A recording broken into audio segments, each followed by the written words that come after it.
정부는 코로나19로 인한 경제 침체를 막기 위해 막대한 자금을 시장에 풀고 있습니다. 정부는 이 자금을 이용하여 회사에 투자를 기대했습니다. 하지만 IMF 역사를 기억하는 회사는 투자하는 것을 꺼리고 있습니다. 그러면 이 돈은 어디로 이동할까요? 갈 곳을 잃은 돈은 부동산 시장과 주식 시장으로 몰리고 있습니다.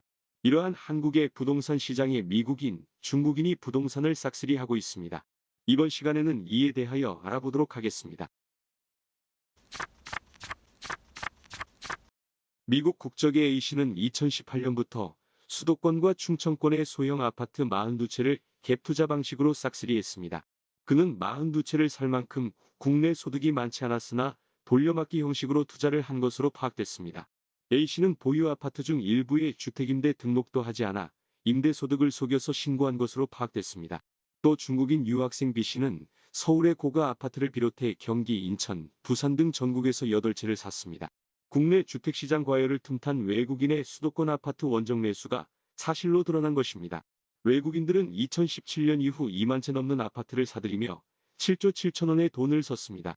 다주택 보유자 외국인은 탈루 혐의를 통해 재산을 증식했습니다. 외국인들이 사들인 아파트는 3년 반 동안 무려 2만 3,167채가 넘습니다. 안산, 시흥, 부천 등지에서도 중국인들의 아파트 구입 물량이 늘어나고 있습니다. 외국인이 산 집의 32.7%인 7,569채는 집을 산 뒤 한 차례도 거주한 적이 없는 것으로 파악됐습니다. 2채 이상 다주택 외국인 1,036명은 2,467채의 아파트를 보유하고 있습니다.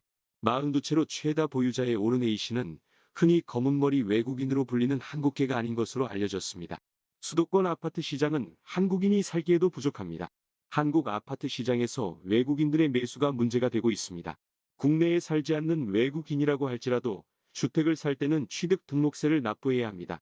또 주택임대소득세와 양도소득세도 국내에 내는 것이 원칙입니다. 하지만 이번 조사에서 42명은 임대소득을 숨기고 주택 취득 자금 출처도 분명하지 않은 것으로 밝혀졌습니다. 이에 대한 여론의 반응을 알아보겠습니다. 다주택자는 범죄자 취급하더니 외국인은 어서옵쇼 한 거냐? 국세청은 몰랐나? 왜 이제야 저런 일을 드러나는 거지? 외국인의 경우 세금을 더 과하게 매기는 법을 만들어라. 얼척없네. 세무조사하고 강력 처벌해라. 사람에게 반드시 필요한 것은 의식주입니다.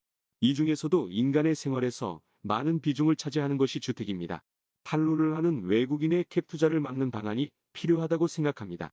3년간 외국인이 수도권 아파트 매입에 쓴 돈이 전체의 86.6%입니다. 강남 3구 소재 아파트도 상당수 포함되어 있습니다. 국세청은 허술한 정책을 손보고 올바르게 부동산 시장이 돌아가도록 해야 한다고 생각합니다. 이번 시간에 전해드릴 내용은 여기까지입니다. 이에 대한 여러분의 생각은 어떤지 많은 댓글 부탁드립니다. 톡톡 튀는 이슈가 이슈? 톡톡 이슈.